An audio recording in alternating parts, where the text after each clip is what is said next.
Hello बच्चों, let us read this question. The radius of the circle passing through the vertices of the triangle ABC, यहाँ पे दिया हुआ triangle, is which of the following given values. तो इस problem को solve करने के लिए जो की कॉन्सेप्ट हमें चाहिए to quickly solve the problem, we have to use something जो प्रॉपर्टीज ऑफ ट्रायंगल्स चैप्टर का पार्ट है, which is called sine rule. तो हमने साइन रूल में क्या पढ़ा है? We have studied that in any triangle, इस ट्रायंगल का नेमिंग कन्वेंशन अगर ऐसे होता है, capital A, capital B, capital C, the vertices, then the side opposite capital A is small a, this side opposite capital B small b, and this side is small c. तो sine rule हमें कहता है कि इस circle का जो circumcircle होगा, तो circle which is basically going to, sorry, इस ट्रायंगल का जो सर्कम सर्कल होगा, सर्कम सर्कल का सेंटर जो है वही the radius of the circle passing through the vertices. तो circle passing through vertices is called circumcircle, और उसका जो सेंटर होता है उसे कहा जाता है सर्कम सेंटर. हर केस में वो मान लेते हैं कैपिटल R है. तो sine rule tells us that small a by sine of capital A, this is equal to small b by sine of capital B, this is equal to small c by sine of capital C, this is equal to 2 times capital R.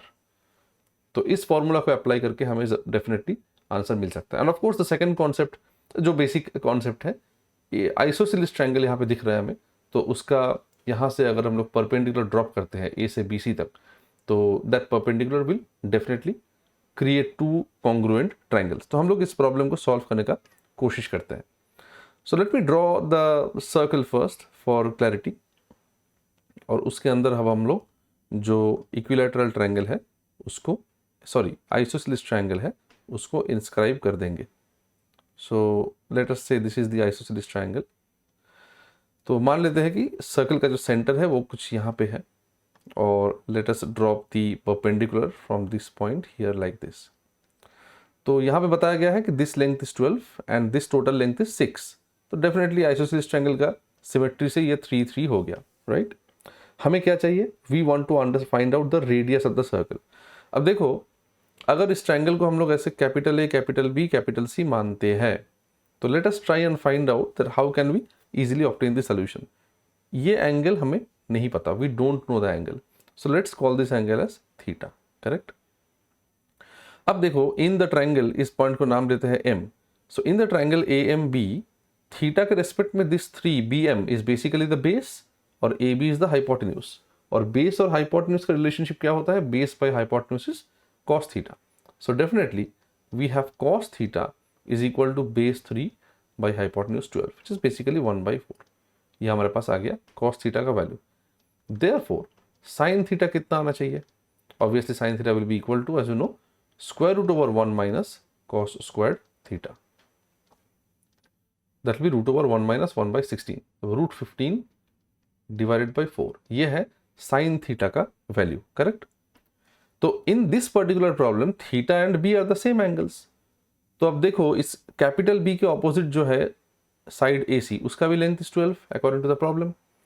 Therefore directly हम लोग sine rule से लिख सकते हैं कि 2 times capital R is what we are looking for, the radius of the circle, this is given by B by sine of capital B.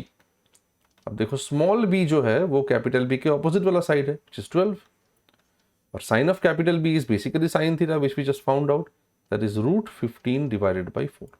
तो ये ऊपर चला गया, तो this becomes 4 multiplied by 12 divided by root 15. Options में clearly root 15 ऊपर है, तो हम लोग इसको रैशनलाइज कर देंगे. रूट 15 बाई रूट 15 से मल्टीप्लाई करके डिनोमिनेटर को रैशनलाइज कर देंगे, which gives us 48 multiplied by root 15 divided by 15. 3 से ये कैंसिल आउट हो जाएगा. So I think this is 16 root 15 by 5, and therefore ये 2R था, don't forget.